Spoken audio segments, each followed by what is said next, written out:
From Batman showing severe signs of PTSD I don't care what happens to me. to a shocking death in the family, Some men just want to watch the world burn. here are some of the best fan theories about the Batman that might just turn out to be true. Look, if you dress up as a bat and beat the holy hell out of bad guys at night, you aren't generally considered a stable individual of society. And let's face it, Bruce Wayne has some serious issues stemming from seeing his parents gunned down in an alley when he was a boy. His crime-fighting escapades are nothing more than a way for him to battle, both figuratively and literally, through the trauma. But there's a possibility that The Batman might be the first film to address Bruce's mental health and well-being too. A rumored script leak suggests that he might have been diagnosed with an extreme form of PTSD and has been prescribed medication to cope with it. Even Robert Pattinson hinted at it too. He gets lost in it whenever he's putting it on every night, and it's kind of, he's not sleeping, and he's becoming this quite sort of odd creature. If this proves to be true, it'll be a huge milestone for DC movies, as it'll showcase a side of the character that we've never seen before. There's no doubt that it'll become a hot point of contention among the fan base, but if it normalizes mental illness even in the superhero world, it sends the right kind of message to everyone else who might be struggling, right? Maybe something that Bruce will have to deal with is the fact that his family weren't the good-natured people he thought they were in the first place. There are some telling signs in the trailers that the Riddler is taunting him with some life-changing revelation, especially the ominous line, "What is the price for your blind eye?"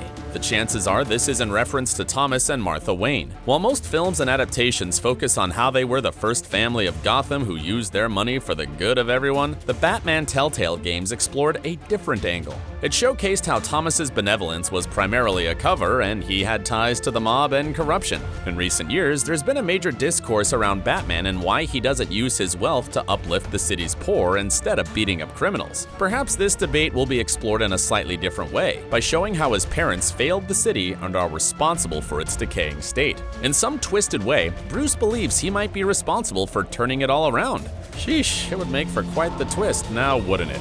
I mean, it's a strange feeling. It's also possible that the Wayne's history could be explored through the inclusion of the Court of Owls in the movie. Judgment has been passed. Gotham must fall. The Court is a secret society that has long held an iron, or in this case, a Talon-like grip over Gotham City. Sorta like Freemasons or the Illuminati. The rich of the rich have been a part of it and continue to further their own legacies through its powerful influence. While the Waynes were shown to be rivals to the Court in the comics, it's highly possible the script will be flipped here. In fact, they might have been the ones responsible for the group's inception in the first place. With Matt Reeves exploring villains who haven't always gotten the limelight in recent Batman movies, maybe this entire arc could be set around the Court of Owls. Who knows, they might just be behind the Riddler's big plan to begin with.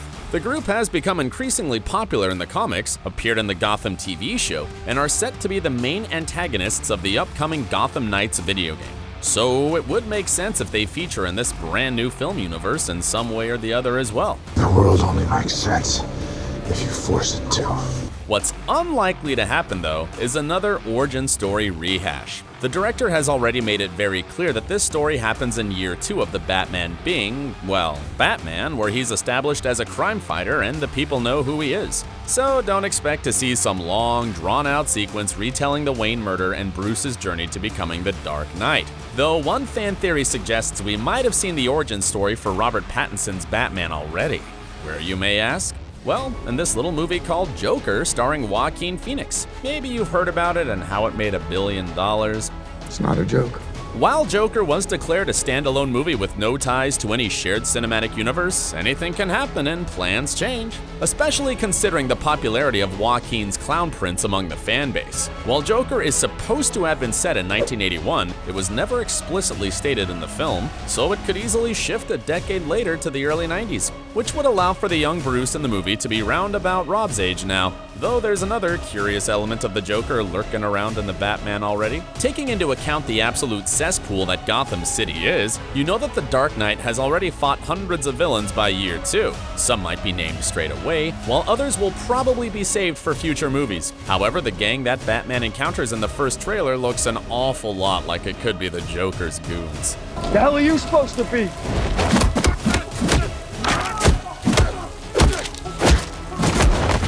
Their outfits may not be over the top or too colorful, but considering how grounded the Batman is, the director probably chose to go for a more subtle approach here. It's possible that the Clown Prince of Crime has already been dancing his way through the city for years, and the Dark Knight is well aware of what he's doing and his wicked influence. This would naturally tie in with the Joker movie as well, especially the part where Arthur Fleck inspired the city to rise up and turned many Gothamites into his loyal acolytes. It's a long shot that this proves to be true, but everyone knows that Warner Brothers and DC are desperate to bring Joaquin Phoenix back in the fold as the Joker. So wouldn't it make sense if he faced off against Pattinson mano a mano? One thing's for certain though, there will be tears in the Batman. We've already seen a sad-looking Bruce attending a funeral in the trailer, as well as in some of the behind-the-scenes pics. But have you noticed who's missing from that specific scene? His loyal butler. If the Riddler is adamant to breaking Batman beyond repair, the best way to do this is by attacking his only family, Alfred. Why do we force? So that we can learn to pick ourselves up. Right now in the comics, Alfred is actually dead, having been murdered by Bane. This was done in a big storyline written by Tom King, whose run Robert Pattinson has cited as inspiration for his performance. We're already getting shaky thinking of the coincidence. Now, we don't want to read in between the lines too much, but have you noticed how little footage has been shown of Andy Serkis's Alfred so far? It might mean he only has a smaller role in the film, or it could mean he meets his maker quicker than any of us anticipated. What's certain though, is that if it happens, many fans will feel a gut punch since Alfred is very much a part of the story as Bruce is. I've sewn you up, I've set your bones, but I won't bury you. I've buried enough members of the Wayne family. According to Warner Brothers and DC, the Batman is meant to kickstart a whole new universe for the Caped Crusader. It's the first of what's likely to be a trilogy.